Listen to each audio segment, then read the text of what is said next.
but don't offer it in a bottle. You don't offer large quantities. They may well need extra water in very hot weather when they've been very sweaty. And the main thing to say about sweat is don't induce it in your child by going into a store in winter all rugged up, taking off your jacket, but leaving your baby to swelter in the suits and things that it's wearing in the pushchair. And in summer, don't leave layers of clothing on the baby that you wouldn't wear yourself. Often with small babies, simply to have the nappy and a suitable top with short sleeves or with no sleeves is enough for staying warm.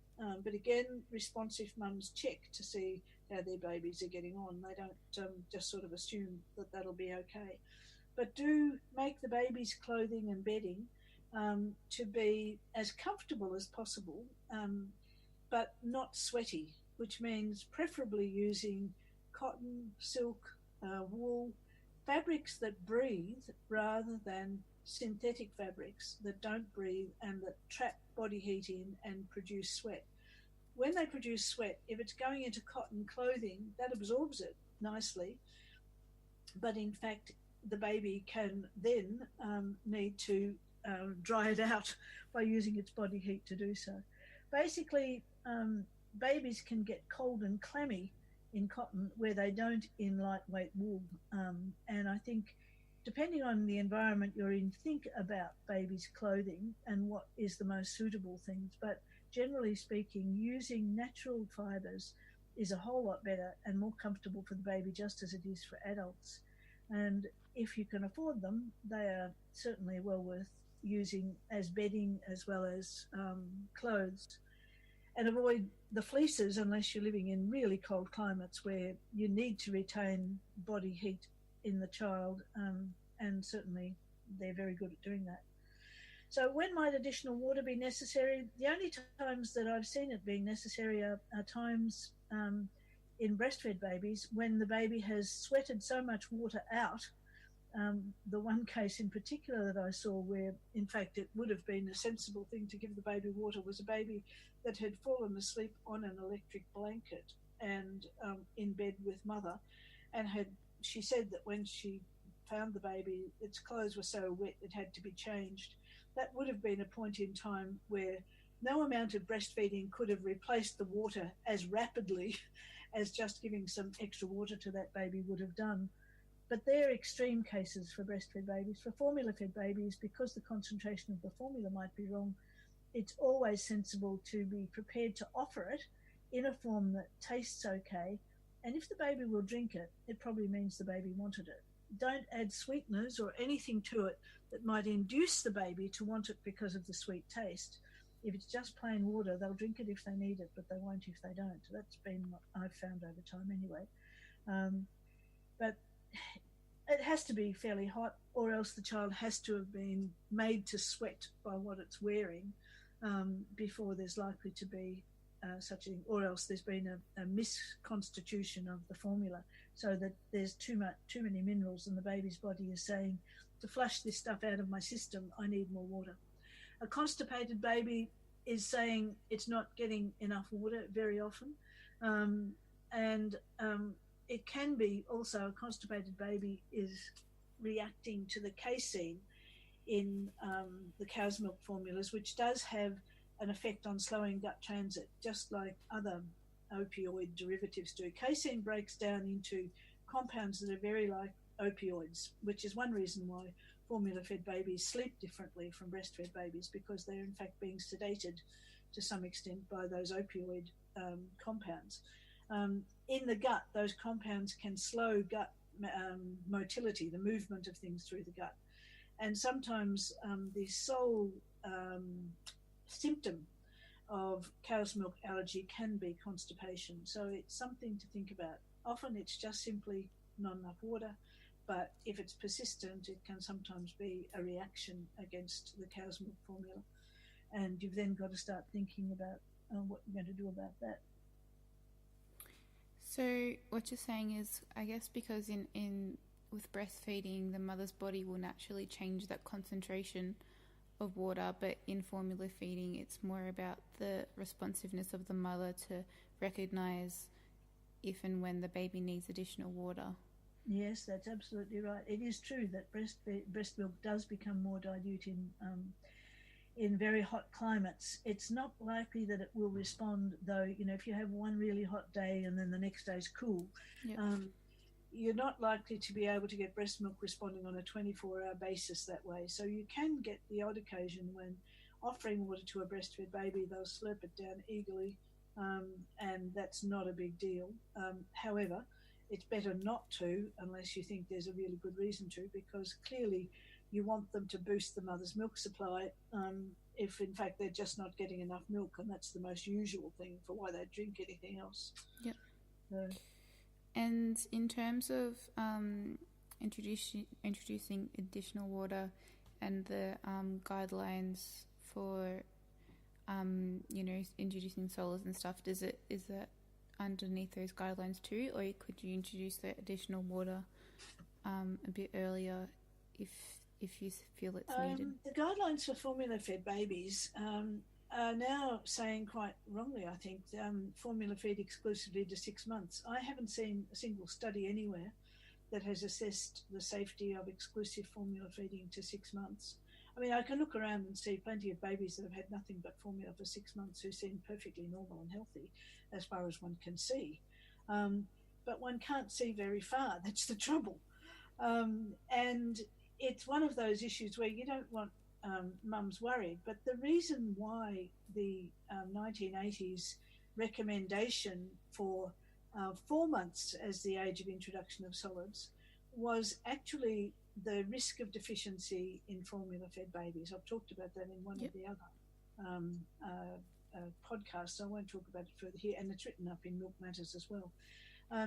But the fact of the matter is that formula-fed babies can have other foods offered to them anytime from the time that they're ready for other foods to be offered. And the same symptoms of readiness, the same indicators of readiness as for breastfed babies exist. When they have body control, they've got neck control, they can sit up, they express interest, they reach for food, they want it, all of that sort of stuff. If they're ready at 4.5 months for that, there's absolutely no harm in permitting them to try tastes of things. It still won't be a significant part of their diet. The overnutrition that's in formula feeding may well benefit from the tastes and things that the baby gets, reducing the volume that the baby wants to have of the formula. Babies do self-regulate their intake. Even formula-fed babies do self-regulate their intake to a fair degree. They don't have as responsive a system on the other side. They've got a mum who has to guess what it is that she needs to do, whereas the breastfeeding mum on the other side, her body does it without her having to work it out. But it's one of those things where if you basically see that the baby really is ready by 4.5, 5 months, there is nothing, sacred about the 6 months for formula-fed infants. For breastfed infants, it's been proved to be the best choice. But the World Health Organization has conducted no research on formula-fed infants, and it doesn't intend to because it can't. The only people who really know the ingredients of formulas are the people who make them. And to try and set up a study without knowing what the variables are that you're studying is just impossible. WHO simply says we recommend breastfeeding first, we recommend breastfeeding by someone else second, we recommend expressed breast milk third, we recommend breast milk, and down at about fourth or fifth, we recommend formula if none of the above is possible. And so they are not going to spend their time and money researching the whole formula feeding issue, because it's not possible for them to do so scientifically without far more knowledge of the detail of what's in the formulas than the companies are willing to divulge to anyone, even other formula companies. The list of ingredients that you see on the can is not a complete story in itself. It needs to be understood. Labels conceal as much as they reveal, one way and another. So WHO doesn't recommend formula feeding should it be to 6 months exclusively. they basically say we don't make recommendations about formula feeding. It's up to the companies who make the products to tell the parents how long those products are good for. So if the tin you get says use this exclusively to 6 months, then it should be fine. But if the tin says you can introduce other foods from 4 months, then perhaps you better, because they may know something that they aren't telling us about the risk involved in exclusive formula feeding to 6 months. Now, that sounds very distrustful, but that's what I've learnt to be over time in relation to the way that formulas have developed. So take it as you choose, but frankly, if I were in the situation of having to formula feed, I would probably be very happy to see my child interested in other foods and to be widening the diet, because the great protectors of what we say about what's the safety issues in diet, variety and moderation of intake. So the sooner you can widen the diet away from one particular product made in one particular place, probably the better from the baby's point of view. In fact, some of the people whose babies were damaged by infant formula formed an association in the United States where they recommended that it was a good thing to swap around formulas. They actually recommended rotating formulas because the deficiencies in one were not likely to be the same as the deficiencies or excesses in another. That, changing brands was annoying, and sometimes kids didn't tolerate it too well, but in fact it might be safer than relying on one brand. For that reason, I always say to mothers, don't buy a big batch of formula, you're special on a case of 12 cans or something, because that's all the one batch of the same formula. You'd probably be better off to buy one in the first month and one in the second month and one in the third month and so on, even though it costs a bit more, because they're more likely to be coming from different batches of the brand, and there are even differences between batches of formula. Again, they may be insignificant differences, but there are no guarantees about that. When accidents happen, they happen across the whole batch. So that's another little practical thing that might be of some interest and use, because people are sort of starting to go to Costco and come home with cases of, formula, rather than buying a can at this place this month and somewhere else the next. So. Yep. And low lactose formulas, are those better than regular formulas? They may even be worse than regular formulas because they lack lactose, or they have very little lactose. There's none that are completely lactose free. And lactose is an important element in brain development. It's absolutely needed. The galactose that lactose breaks down to is needed for developing the brain appropriately. And the body has to work hard to find substitutes for that. And that may help to account for differences that we see in brains now that they're doing MRI scans of brains of breastfed and formula-fed kids.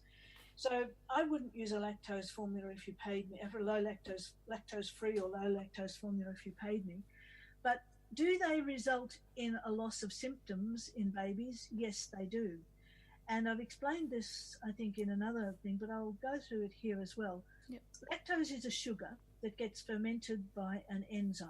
So lactose is fermented by lactase in the gut. If it's not, for whatever reason, it's split by that. If it's not, for whatever reason, it's actually fermented by other bacteria instead of being split by lactase. If something causes the gut to be damaged, lactase gets lost, because lactase exists on the little projections into the gut, the finger-like projections that are sort of the closest thing to the food. And if something goes through that damages those little villi, as they call them, then in actual fact you lose the enzyme, and so you develop an intolerance of the lactose, the sugar, as it goes through. The other microbes in the gut seize upon it, ferment it, producing acid and gas. You get a gassy baby, a windy baby with a burnt bottom. You get a baby who's very miserable because it's got a painful stomach, painful gut, one way and another. Now, if you take out the lactose, when there's no lactase present, you take out the lactose, obviously you get symptoms subsiding because that's no longer being fermented in the gut by those other bacteria. but what else is happening? What have you put in there?